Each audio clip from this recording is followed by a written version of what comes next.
Certains font de la radio pour meubler le silence. Eux, ils viennent le briser. Karima Brick et Rémi Villemure.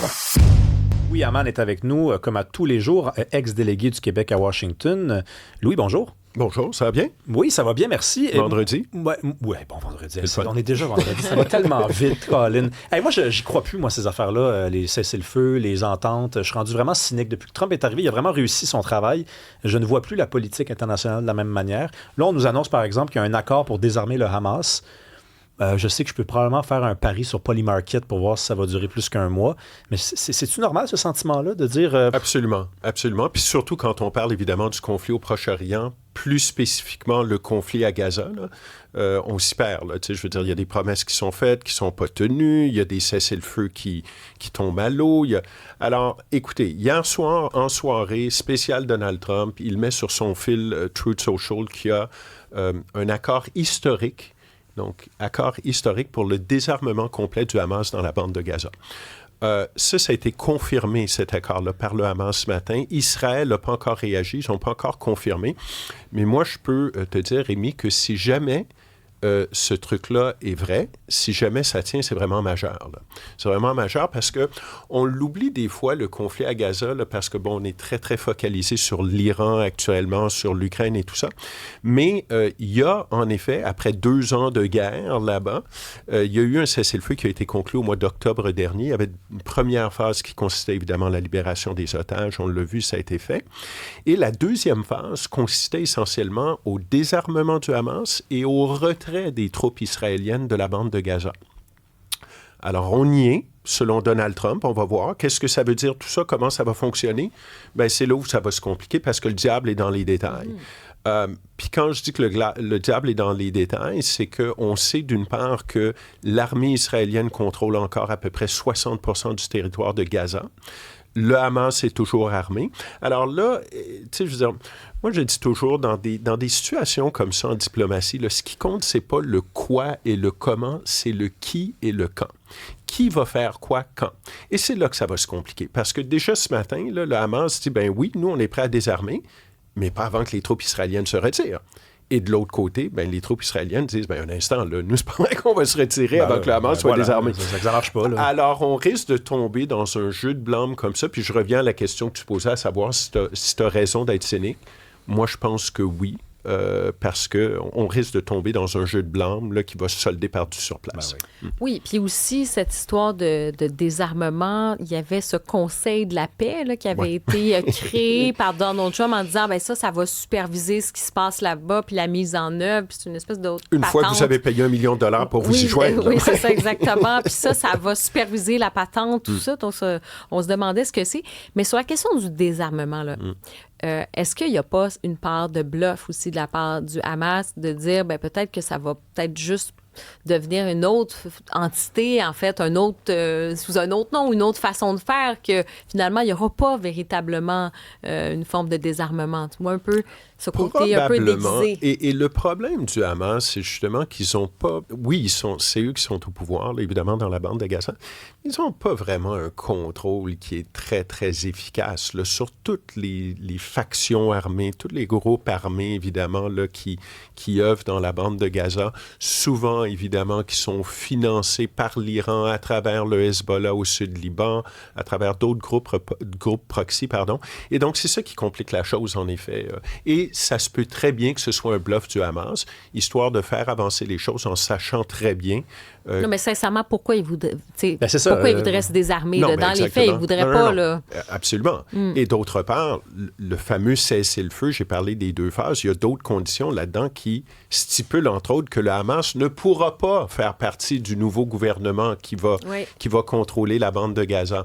Alors, encore une fois, là, moi, je reviens à ce que tu disais, Rémi. Je n'irai peut-être pas sur Polymarket, là, mais je déposerai... T'es contre Polymarket? Non, absolument pas, mais disons que je déposerai pas l'annonce de Donald Trump à la banque. Là. Mais tu sais, regardez, les gens qui nous regardent, c'est ça le Hamas. Là. Le Hamas, c'est pas un acteur... strictement rationnel. Il y a toute la question religieuse aussi. Là. On fait ça au nom d'un idéal religieux. C'est pour ça que quand j'entends dire Donald Trump, OK, c'est beau, on a signé un truc, me disait, ah oui, comment t'as fait pour les désengager du djihad? C'est ça qu'ils font, Ouais, ils font non, le djihad. absolument. Tu sais, c'est pas juste, OK, donnez-nous tel montant, puis c'est pas des esprits rationnels, c'est des esprits religieux. C'est deux langages différents. Là. Non, c'est clair. Et aussi, quand on parle du Conseil de paix, là, je reviens à ce que tu disais, Karima, bon, le Conseil de paix, c'est une genre de patente qui a été constituée par Donald Trump. Les membres de ce Conseil de paix, là, c'est pas les grandes puissances, là, c'est l'Argentine, la Hongrie, l'Indonésie, le Pakistan. Alors, encore une fois, et moi, personnellement, moi, je crois qu'un règlement au conflit dans la bande de Gaza va devoir, à un moment donné, avoir l'approbation et l'appui non seulement des États-Unis, non seulement du Hamas, non seulement d'Israël, mais aussi des grandes puissances européennes, du Canada peut-être à la limite. Mais ça va avoir besoin, si vous voulez, là, d'être béni par plus que simplement les États-Unis, Israël puis le Hamas pour que ça puisse tenir. Parce qu'on le dit, là, il y a toutes sortes de portes d'entrée pour alimenter le Hamas en armement et tout ça. Et si tout le monde n'y met pas, si vous voulez, si tout le monde ne met pas l'épaule à la roue pour assurer justement que ce deal-là tienne, bien, il ne tiendra pas. N'empêche que, tu sais, on peut émettre beaucoup de critiques. Puis rappelez-vous la publicité que Donald Trump avait mis sur Gaza, là, c'était complètement... La Riviera, ça. C'était complètement... lunaire et insultant, là.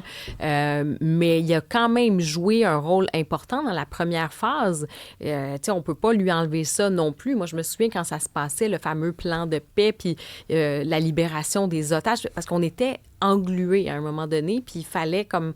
Fallait que ça bouge. Fallait que ça bouge, il fallait qu'il y ait vraiment de dire, OK, là, on va aller au bout de la libération des otages et aussi du rapatriement des corps des otages exact. aussi pour pouvoir penser à la deuxième phase. Donc, il faut quand même donner ça à Trump. Mais tu dis que le Canada, les pays européens devraient peut-être jouer un rôle un peu plus fort là-dedans. Moi, j'ai l'impression qu'ils sont...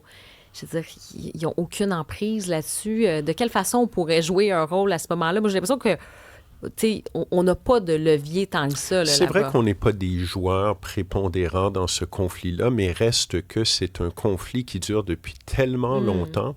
Tu sais, je veux dire, il y a tellement eu de tentatives. On en parle depuis des décennies là, de ce conflit-là. Alors, écoute, moi, je parle des grandes puissances européennes, le Canada, tout ça. Je pense pas que ça va faire pencher la balance. Je pense pas que ça va être un deal breaker, si oui ou non. Mais c'est certain que plus il y a de joueurs, si on veut, importants, plus il y a de joueurs influents qui s'impliquent dans la résolution de ce conflit-là, selon moi, plus de chances ce conflit-là va pouvoir, ou du moins une résolution va pouvoir tenir. Mais encore une fois, là, retenons pas notre souffle, du moins pas pour l'instant. Là. J'ai l'impression qu'on risque d'en reparler. Oui, non, puis la bourse était basse cette semaine. Quoi qu'hier, c'était une bonne journée, mais là, on s'était dit, on est dû pour une bonne journée à la bourse. Parlons de la Chine. Ça, c'est assez intéressant parce qu'on sait, il y a beaucoup d'étudiants chinois aux États-Unis. Il y a ICE qui pourchasse les gens qui n'ont pas des statuts trop clairs en matière d'immigration. Et là, en Chine, donc, on veut prévenir nos ressortissants étrangers en les entraînant à composer avec ICE. Un article assez intéressant, je dois dire ça comme ça, qui a retenu mon attention ce matin dans le Globe and Mail. Là. En effet, ça se passe en Chine, des cours d'entraînement pour des jeunes Chinois qui viennent étudier aux États-Unis.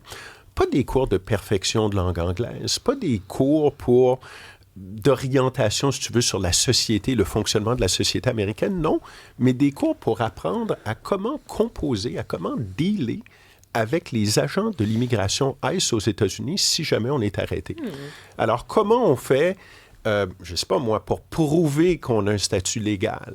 Qu'est-ce qu'on fait comment est-ce qu'on répond aux questions de ces agents-là lorsqu'ils nous interpellent?